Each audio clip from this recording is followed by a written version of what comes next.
The Christadelphians present This Is Your Bible, a program dedicated to the study of your Bible to learn about the wonderful future that God has planned for this earth.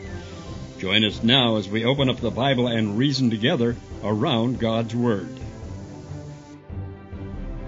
Hello and welcome to another episode of This Is Your Bible, the program where we talk about Bible-related topics and their importance in your life.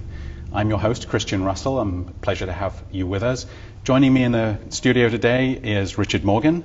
Richard is an avid Bible student. He teaches and lectures at various Bible conferences and seminars throughout the country.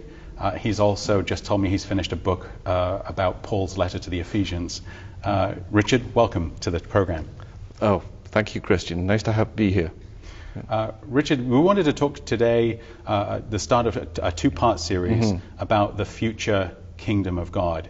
But before we get into the subject, I want to ask you a question really on behalf of the viewer, because the subject of the future kingdom of God seems to be something that is very sort of distant.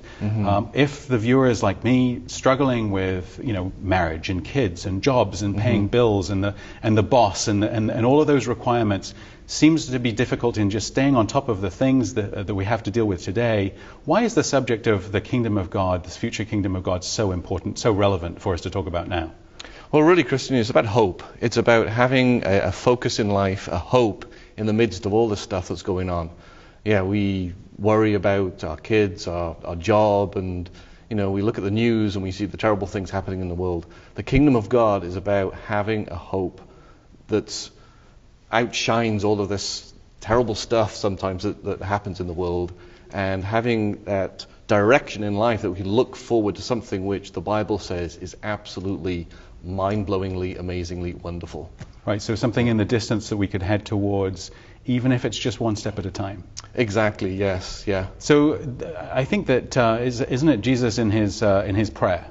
The prayer that he teaches the disciples is a daily prayer. It's one that helps the disciples each day as they make this journey. Give us this day our daily bread. It's obviously a daily prayer, and yet it contains something very important about the picture of the future coming kingdom of God. Right, as you say, it's about asking for our daily bread. But before that, Jesus says in the prayer, "Your kingdom come, your will be done on earth as it is in heaven." That's the first thing Jesus says to pray for. Pray for the kingdom of God to come upon this earth. And that's what the kingdom of God is going to be like. It's not going to be something ethereal or in some far distant place like heaven. The Bible says it's going to be here on earth. Yeah. And when the kingdom is here, God's will is going to be done, and it's going to transform this world. So the message for this conversation, these two parts, is really about the hope that we need to set before us. No matter how difficult our day is, there's always something that lies in front of us that we can look towards in hope. Absolutely. And you want to look at the subject through the eyes of, very appropriately, through the eyes of the disciples, I understand. Yeah, it's interesting to look at what the disciples, what was going through their mind as they journeyed with Jesus. Okay. And I want to open up this topic in the Gospel record of Luke. Okay. And trace through a few ideas here. In Luke chapter 19, Jesus and his disciples approach a very important city of Jerusalem, which we're going to talk about. Okay. And it is at this point that Jesus finds it necessary to tell his disciples a parable. And we're not going to look at the parable itself so much, but the reason why he found it necessary to tell them this parable. Okay, sure. So it's in verse 11. So it says, this is Luke 19, verse 11. It says, "As they heard these things, he, Jesus, proceeded to tell a parable, because he was near to Jerusalem, and because they," that's the disciples, "supposed that the kingdom of God was to appear immediately." So something was going through their mind. They come to Jerusalem with Jesus, and they thought, "Oh, the kingdom is going to come immediately." So Jesus tells this parable. So presumably, they misunderstood. Right. They misunderstood. It was unclear to them. It was unclear to them. They thought immediately, and Jesus says, "No, it's not. You've got the timing wrong." And this is appropriate because there's a very strong parallel with us, because our misunderstanding today would be, is it ever going to happen? Exactly, is it ever going to come? Oh, yeah. So they thought then it was going to come immediately, and for us we think, is it ever going to come? Right, exactly. And It's the other way around. It should be the other way around. For the disciples, it was a distant thing. Yeah. But for us, we believe that this is going to happen very, very soon. That Right. there are signs in the world around us that will tell us that Jesus will return very soon. So if you look at the next verse, the parable he tells is about a nobleman. It says in verse 12, he said therefore a nobleman who in the parable refers to him, to Jesus, it says he went into a far country to receive for himself a kingdom and then return. This is what he wanted the disciples to understand.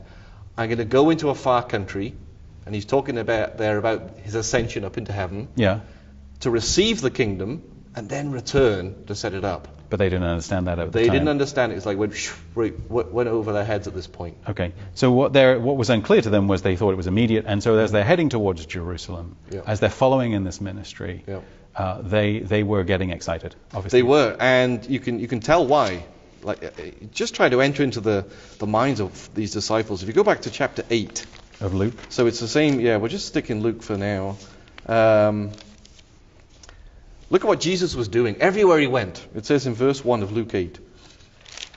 Soon afterward, he went on through cities and villages, proclaiming and bringing the good news of the kingdom of God.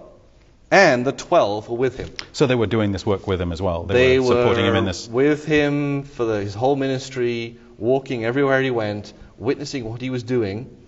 And what was he doing? Luke says, preaching the kingdom of God. Right. So they were doing this work as well. Well, actually, it says that in the very next chapter. Okay.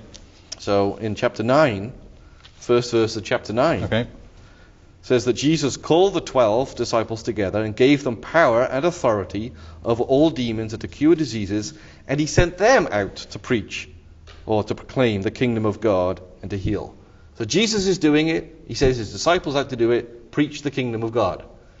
So they heard this message. They heard this message everywhere. This was the message of Jesus everywhere he went. So his name, I understand the name of Jesus was sort of reflected his purpose, his role, his work. Right. And the work that they were doing, they saw this. They lived this message while they were following him in this Right. ministry. Yeah. And they heard this over and over again.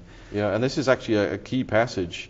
This is a famous passage for when Jesus asked all his disciples, Right. who do people say that I am? Did people realize who I am? And the disciple says, well, some people say you're one of the prophets, or Jeremiah, a prophet like that.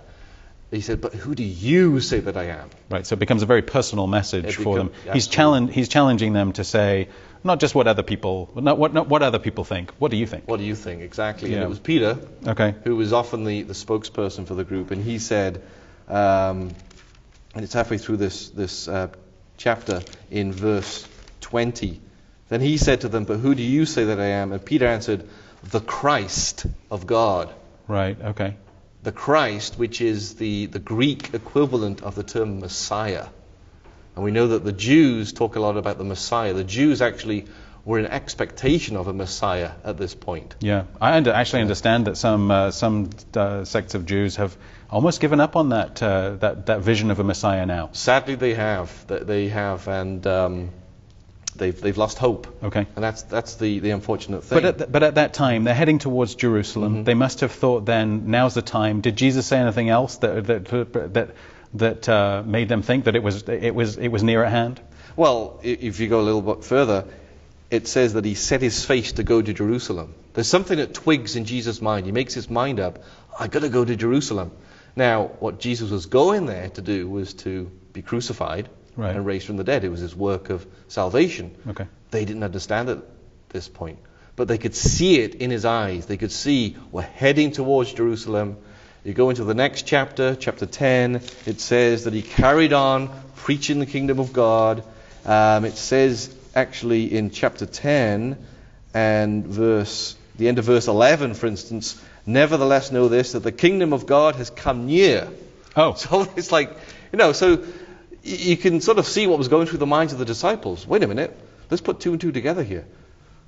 Here's the one we recognize as the Messiah, which is the idea of a king. Yes. Everywhere he goes, he's preaching the kingdom. He's telling us to preach the same thing too. And now we're heading to Jerusalem. You come to chapter 19 where we started up. They're nigh to Jerusalem. Oh, two and two together. equals... Must be right now. Yeah, so that's when Jesus says stop. Right. It's not And then right now. explains to them that he first has to die Right. and be raised. Yep. And then they must have thought, okay. They must have thought now is the time. So when he Yeah. then after he was crucified, he was raised, and that was I think probably the reality of that. Is, it sort of indicates, doesn't it, in the scriptures that they didn't really fully comprehend that until they saw him and then realized that it was what was happening. They must have thought then it must have been about to be established. Absolutely, and actually, if we go to another writing of Luke, he wrote the book of Acts. Oh, okay, all right. Which is about exactly what you're talking about. So in Acts chapter 1, this is after the death and resurrection of Jesus. So he's done his work of salvation. He's done what he came to Jerusalem to do, and the excitement returns. Yeah. For a few days they were demoralized, but now he's risen from the dead. It's awesome. Yeah. So what do they say? You can see the excitement again in their minds here. So it says in verse 6, so when they had come together, they asked him, Lord, will you this time restore the kingdom to Israel? That's what they were waiting for. That's what they're waiting for. Yeah. Now note that, the kingdom to Israel, this was a hope of Israel, of the Jews. Right, okay.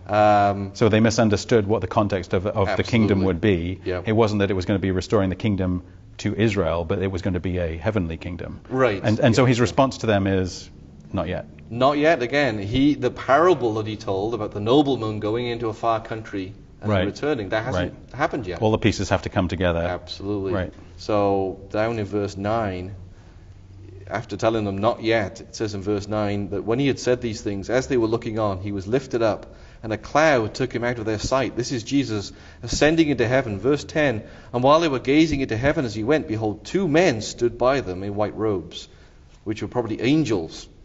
And in verse 11 they said, Men of Galilee, why do you stand looking into heaven? This Jesus, who was taken up from you into heaven, will come or will return in the same way as you've seen him go into heaven. Right. So I noticed there in verse 7 as well, he says, it is not for you to know the times or the seasons which the Father has put in his own authority. Yep. So they're being told a number of things here, aren't they, in this passage, that helps correct their misunderstanding in a sort of a loving way. Right. It was good that they had the zeal for this thing that would happen, but they're being told, God has fixed a time, it's not for you to know. They're being told that they had to live by faith. Right. And not knowing when it would happen. They were given work to do by Jesus to be his witnesses. Right. That was the work that needed to continue to be done. And they were being promised there, as you just said, that he would return. So the hope, he was giving them hope. So the hope for us, then is presumably exactly the same. It's the same hope. It's the same thing. Yeah. Jesus has fixed a time. It's not for us to know. Right. We're to live by faith, not knowing when it's going to happen. We've been given work to do by the Lord Jesus to be his witnesses, and we're promised that he will return. Yeah. Good to have a hope for us to head towards, especially in these difficult times. That concludes our first part of our conversation with Richard Morgan about the hope of the future coming kingdom of God. We hope that you will join us on our next episode where we continue this conversation together in this next episode of This Is Your Bible. For information on Bible subjects, go to thisisyourbible.com and download from a range of articles and booklets. Sign up for free online Bible courses. Watch videos of Christian professionals showing how their work reinforces their belief in the Bible. Search a list of Bible questions and answers on key Bible themes. Thisisyourbible.com has answers for you.